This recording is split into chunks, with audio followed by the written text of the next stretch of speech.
Pessoal, meu nome é Flávio Romero, eu sou do grupo Fraternidade Cristã, que fica aqui no Parque São Domingos, na zona oeste de São Paulo.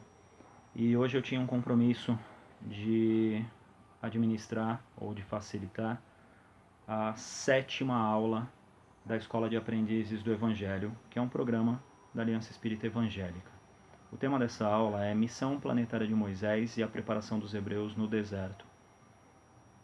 Nós estamos passando, neste momento, por uma crise no país, uma crise global, na verdade, e a orientação das autoridades é para que as pessoas não saiam de casa, para que as pessoas se preservem dentro dos seus lares, e em função disso, o nosso compromisso pessoalmente foi cancelado no Centro Espírita Estrela de Luz, é uma casa nova que tem na Vila Leopoldina, e enfim, em respeito aos alunos do plano material, do plano espiritual, aos dirigentes da escola, também em ambos os planos, eu sugeri para o Luiz, que é o dirigente da turma, para que eu fizesse esse vídeo trazendo esse tema para vocês e, enfim, facilitando com o recurso que eu posso, com o recurso que é possível, né? Aqui vocês podem observar que não, eu estou dentro da minha casa, estou no quarto dos meus filhos, então é provável que daqui a pouco o meu cachorro faça algum barulho, talvez até arranhe a porta, que alguém buzine na rua, enfim. Mas vamos lá, vamos adiante. Eu espero que eu consiga transmitir para vocês esse carinho, esse respeito que eu estou tendo para transmitir esse tema e para que siga o cronograma da Escola de Aprendizes do Evangelho, como vocês planejaram no início dessa turma, né? Eu começo dizendo para vocês que eu não gosto do termo aula. Para dar uma aula falando a respeito da conduta de Moisés, de toda a importância que ele teve, de toda a relevância que ele teve, tanto para o povo hebreu até os dias de hoje, tem que ser alguém de uma envergadura moral bastante elevada, que não é o meu caso. Eu costumo brincar nas aulas presenciais, enfim, quando eu facilito as aulas presencialmente, eu costumo brincar que o que me habilita a estar aqui trazendo essa mensagem para vocês é que eu li meia dúzia de livros a mais. Somente isso, né? Todos nós estamos exatamente no mesmo patamar pelo aspecto de evolução espiritual. Então eu espero que a gente consiga atender o objetivo proposto na Escola de Aprendizes e vamos adiante, né? Eu vou desviar o meu olhar algumas vezes porque eu estou gravando no meu celular em cima do computador, então eu estou acompanhando a apresentação, o material que eu preparei para fazer essa aula, então eu vou acompanhando por aqui, tá? Eu gosto de iniciar também falando a respeito da bibliografia que eu usei para preparar esse material. É inevitável a gente consultar a Bíblia traz muita contextualização histórica, e quando a gente fala do Velho Testamento, naturalmente, ela tem lá o seu aspecto, as suas informações, né? Então a Bíblia foi uma dessas fontes. Tem o livro A Caminho da Luz, de Emmanuel, né? Psicografado por Chico, ditado por Emmanuel. A Gênese Espírita, né? Então a Gênese, cujo autor é Allan Kardec. Eu gosto de pesquisar muito num site chamado Biblioteca Virtual Espírita. Se vocês tiverem a oportunidade, deem uma pesquisada nesse site. Tem muito material, tem muito livro, tem muita apresentação. O livro Iniciação Espírita, que é de Edgar Armond, então esse vai ser o nosso roteiro principal, né? A maior parte das referências que eu trago estão no Iniciação Espírita. Busquei algumas referências também no Evangelho segundo o Espiritismo, no Livro dos Espíritos, e eu estou sempre muito antenado nos meios de comunicação da Rádio Boa Nova e da TV Mundo Maior, que é uma rádio espírita e uma TV espírita, né? Então sempre me traz um punhado de insights quando eu preciso preparar os meus materiais, enfim, né? Quando tem alguma preleção na casa espírita e naturalmente para a minha vida, né? Para a minha vida pessoal, para o meu dia a dia. Acompanho com bastante intensidade, sempre que possível, a Rádio Boa Nova e a TV Mundo Maior. Tudo bem? Então vamos lá. Quando a gente fala a respeito de Moisés, Moisés é tido como a primeira revelação para nós todos, né? Então, ele foi quem nos trouxe o conceito dos 10 mandamentos, né? E a segunda revelação é apresentada como Jesus, né, que nos trouxe aí todo o exemplo moral, e para nós que somos espíritas, a gente também entende que a terceira revelação seria a doutrina dos espíritos codificada por Allan Kardec. Eu estou trazendo aqui uma reflexão que está em Lucas capítulo 13, os versículos 21 e 23, onde Lucas conta para a gente o seguinte: a quem compararei o reino de Deus? E é uma parábola naturalmente dita por Jesus, né? E aí Jesus diz o seguinte: é semelhante ao fermento que uma mulher, tomando, escondeu em 3 medidas de farinha, até que tudo levedou, até que tudo fermentou, né? Então, essas 3 medidas de farinha que Jesus se refere, dentro dessa contextualização que eu estou trazendo para vocês, das 3 revelações, a gente pode entender que cada uma delas é exatamente cada uma dessas revelações, né? Então, Moisés, com os 10 mandamentos, no início de toda essa contextualização, Jesus, como a segunda revelação, nos trazendo os exemplos morais e as suas parábolas, enfim, os seus ensinamentos, de forma alegórica, porém muito esclarecedores para a época e para hoje, e o Espiritismo que nos traz essa revelação de forma mais direta, mais objetiva, mais concreta, né? Cada uma dessas porções de farinha foram adicionadas os seus fermentos e elas tiveram os seus tempos de maturação. Moisés, cerca de 1400, 1500 anos depois, veio Jesus, e cerca de pouco mais de 1800 anos veio a codificação da doutrina dos espíritos, tá? Então, já é tempo da gente conseguir entender, da gente conseguir compreender cada uma dessas abordagens, cada um desses ensinamentos, tá? Então, a gente já nos remetendo aqui à época lá de Moisés, enfim, né, só para a gente tentar entender um pouco qual era o cenário daquela época. O povo hebreu era escravizado pelos egípcios, né? E o faraó, em dado momento, ele temia que os hebreus se multiplicassem e causassem problemas de segurança, em especial os homens.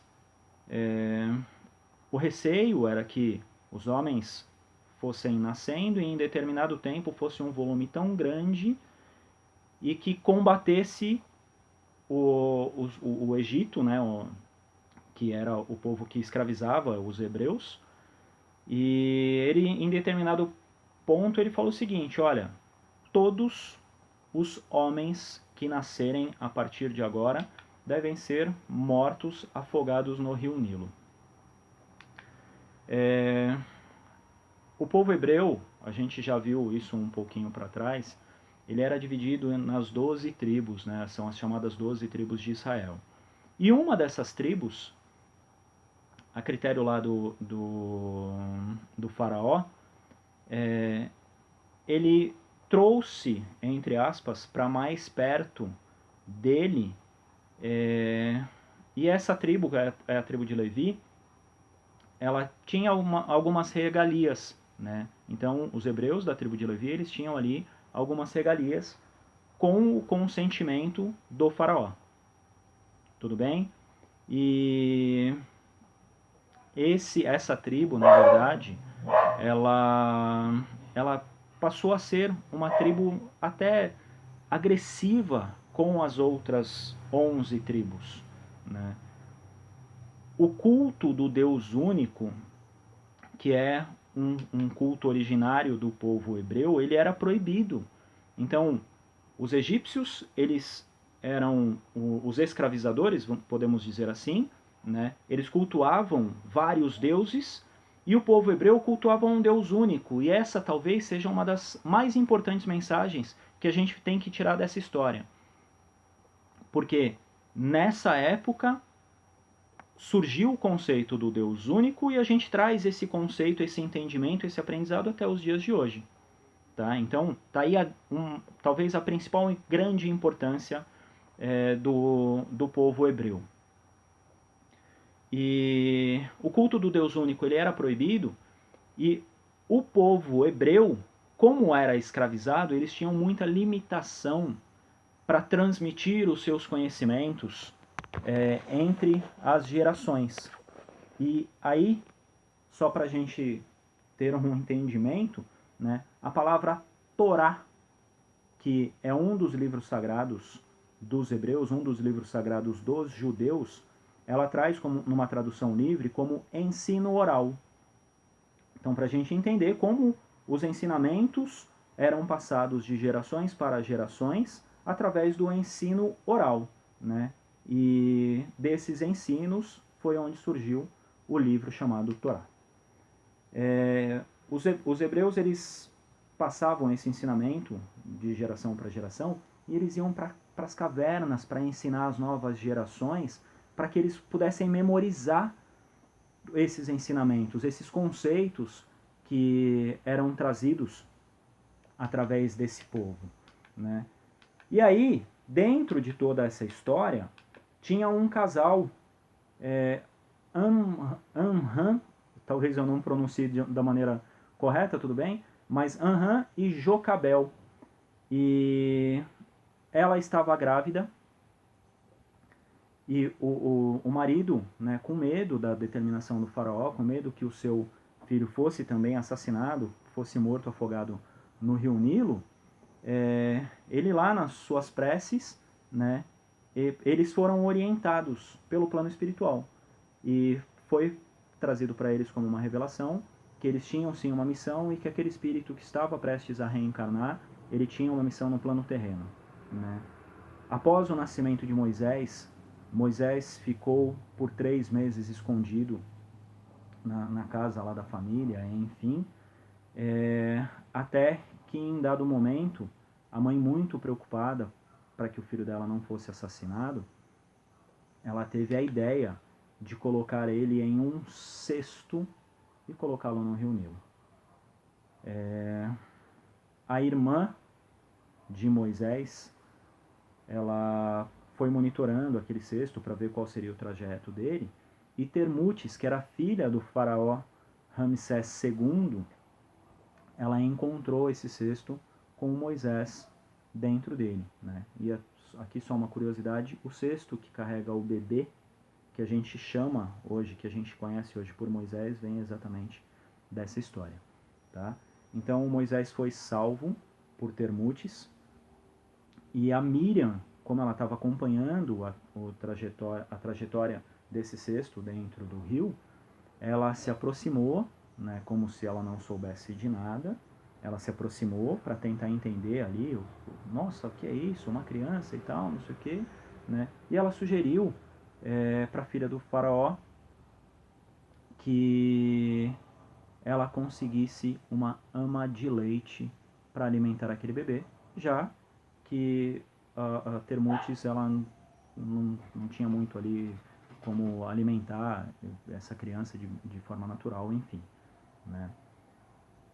E aí Miriam sugeriu isso para ela e chamou a própria mãe dela, e que era a mãe também de Moisés, para que fosse a ama de leite. E aí Termutes permitiu que ela levasse aquele bebê, agora sim com o consentimento dela, para casa, para que cuidasse ali, enfim, né? É importante registrar também que Termutes, ela era mãe por excelência de Moisés.